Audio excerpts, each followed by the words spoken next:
வேக வச்ச வாழைக்காவை தோலை சீவிடலாம். எல்லாத்தையும் உதிர்த்து விட்டுடலாம். வேக வச்ச வாழைக்காவை உதிர்த்து விட்டாச்சு.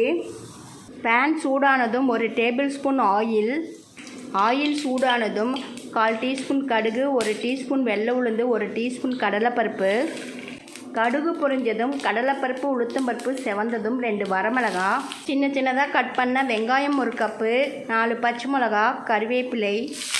வேக வச்சு உதிர்த்து வச்சிருக்கிற வாழைக்காவை சேர்த்துருவோம். 1/4 டீஸ்பூன் மஞ்சள் தூள், தேவையான அளவு உப்பு. மிதமான தீயிலே 3 நிமிஷத்துக்கு குக் பண்ணிடலாம். மிதமான தீயிலே 3 நிமிஷத்துக்கு நல்லா குக் பண்ணியாச்சு. கடைசியாக தேங்காய் துருவல் 1/4 கப்பு. தேங்காய் துருவல் சேர்த்துட்டு நல்லா கலந்து விட்டுடலாம். வாழைக்காய் பொடி மாஸ் ரெடி ஆயிடுச்சு. இது போல் ட்ரை பண்ணி பாருங்கள். தேங்க்யூ.